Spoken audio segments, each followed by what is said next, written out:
আসসালামু আলাইকুম। ধরেন আপনার এলাকায় এই মুহূর্তে আপনার পাশ দিয়ে বয়ে চলা নদীতে একটা লাশ ভেসে উঠলো। তখন আপনি তৎক্ষণাৎ পুলিশকে খবর দিলেন যে এই লাশটাকে উদ্ধার করার জন্য, যে এই লাশটা এসে উদ্ধার করে পোস্টমর্টেম করে যে আইনগত প্রক্রিয়া আছে সেগুলো মেনটেন করার জন্য পুলিশ আসলেন।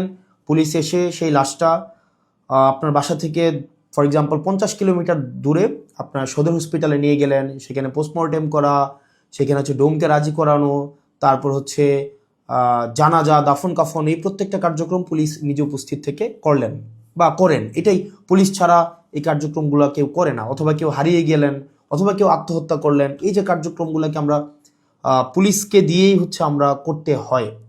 এখন কয়েকটা প্রশ্ন এখানে। আপনার বাসা থেকে বা নদীর পাড় থেকে লাশটা জেলা সদরে নিয়ে যাওয়ার জন্য যে খরচটা হয়েছে, অ্যাম্বুলেন্স ম্যানেজ করা, ডোম ম্যানেজ করা, হসপিটালের যে খরচ, এই খরচটা আসলে কে দেয়? এই খরচটা দেয় হচ্ছে সেখানে নিয়োজিত যিনি দায়িত্বপ্রাপ্ত এসআই, কনস্টেবল বা যিনি যান, পুলিশের যে সদস্য যান, তাকেই কিন্তু এই খরচটা বহন করতে হয়।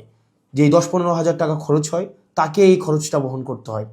যদিও সরকারি নিয়ম আছে যে এই খরচটা ফেরত দেওয়া হয়, কিন্তু যেই টাকা খরচ হয় আর যেই টাকা ফেরত দেওয়া হয়, ফর এক্সাম্পল 10,000 টাকা যদি খরচ হয়, সেখানে ফেরত দেওয়া হয় 500, 800, 1,000, 2,000 টাকা।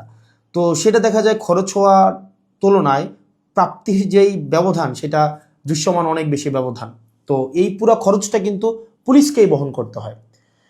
দ্বিতীয়ত হচ্ছে, আপনি যদি আপনার এলাকার থানাগুলাতে যান, থানাগুলাতে গিয়ে যদি দেখেন যে আপনার এলাকার এসআই, কনস্টেবল বা আপনার যারা সেবা দিয়ে থাকেন যে পুলিশগুলা কোন ধরনের পরিবেশে থাকেন, আপনি বিশ্বাস করেন, যদি আপনি ওই পরিবেশটা দেখেন, আমরা ইউনিভার্সিটিতে যেভাবে গণরুমে ছিলাম, এক রুমে গাদাগাদি করে অনেকজন, ফ্লোরিং করা, শুধুমাত্র তোষকটা থাকতো, উপরে ফ্যান নাই, যথাযথ পয় নিষ্কাশন ব্যবস্থা নাই, তারপরে হচ্ছে ভেন্টিলেশন সিস্টেম নাই। একটা মানবীয় জীবন বলতে যেটা বোঝায়, আপনার থানাগুলোতে পুলিশরা সেই ধরনের পরিবেশে থাকে।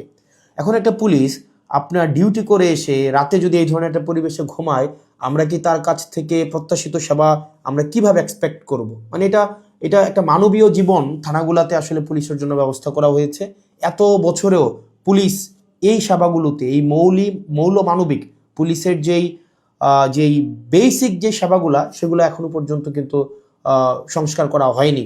তৃতীয়ত, সবচেয়ে গুরুত্বপূর্ণ এবং তৃতীয়ত যেই অসুবিধাটি আমি থানাতে দেখলাম এই কয়েক মাসে, সেটা হচ্ছে আপনার থানা থেকে একটা অপরাধ কার্যক্রম সংগঠিত হয়, ফর এক্সাম্পল 15 কিলোমিটার, 20 কিলোমিটার দূরে। একদিনে অনেকগুলো অপরাধ কার্যক্রম সংগঠিত একটা থানায় হতে পারে। পারিবারিক কলহ, মাদকের সমস্যা, ছিনতাই, ডাকাতি, চুরি, একাধিক সমস্যা সেখানে ঘটতে পারে। এখন প্রশ্ন হচ্ছে, একটা থানায় যদি আমার 16-17টা ইউনিয়ন, 20টা ইউনিয়ন, কোনো কোনো জায়গায় তারও বেশি ইউনিয়ন, প্রত্যেকটা জায়গায় যদি কোনো ধরনের অপরাধ কার্যক্রম সংঘটিত হয়, ধরি 10টা জায়গায় সংঘটিত হইলো বা 5টা জায়গায় সংঘটিত হইলো, আমার এই 5টা জায়গায় কিন্তু তাৎক্ষণিক রেসপন্স করতে হয়। এখন তাৎক্ষণিক যদি আমরা রেসপন্স করতে চাই, সেই জায়গাগুলোতে পৌঁছাইতে অবশ্যই অবশ্যই আমাদের গাড়ির প্রয়োজন। মানে গাড়ি ছাড়া পায়ে হেঁটে তো নিশ্চয়ই এই ধরনের কার্যক্রমগুলোতে কখনোই পুলিশ তড়িৎ কোনো সিদ্ধান্ত বা তড়িৎ কোনো অ্যাকশন নিতে পারে না। কিন্তু আপনি যদি থানাগুলো যান, দেখবেন কোনো থানায় 10টা গাড়ির প্রয়োজন, 6টা গাড়ির প্রয়োজন, সেখানে থানাকে দেওয়া হয়েছে 1টা গাড়ি, 2টা গাড়ি। এখন পুলিশ তার বাসায় বসে থাকে না। আপনি কল দিলেন যে এখানে ঝামেলা হয়েছে, মানুষ মারা গিয়েছে, চুরি হয়েছে, খুন হয়েছে, পুলিশ কিন্তু আসতে হয়। তাহলে পুলিশ কিভাবে আসে? পুলিশ দেখা যায় একটা ভ্যান ভাড়া করে, একটা অটো ভাড়া করে, অথবা দেখা যায় একটা লেগুনা ভাড়া করে, সেইটা করে কিন্তু তাকে যেতে হয়।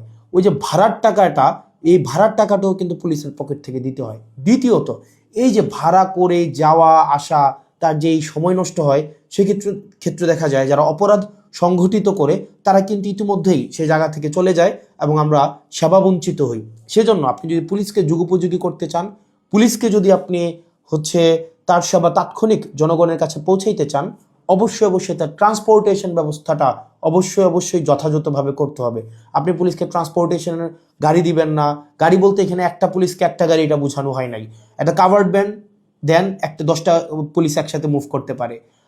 তারপর হচ্ছে একটা থানায় যদি আপনি 5টা 6টা গাড়ি দেন, তাহলে সেক্ষেত্রে কিন্তু ওই এলাকার অপরাধ কার্যক্রম অবশ্যই দৃশ্যমান কমে আসবে, কারণ পুলিশ ইমিডিয়েট রেসপন্স করতে পারবে। কারণ পুলিশ যদি ইমিডিয়েট রেসপন্স করতে না পারে, অপরাধ সংঘটিত হয়ে যাওয়ার পরে যদি রেসপন্স করতে হয়, সেক্ষেত্রে দেখা যায় দিন শেষে অপরাধী কিন্তু পালিয়ে যায়। সেজন্য পুলিশের দক্ষতা, পুলিশের সেবা যদি আপনি জনগণের দ্বারগোড়া পৌঁছাতে চান, অবশ্যই আপনার ট্রান্সপোর্টেশনের ব্যবস্থা উন্নতি করতে হবে।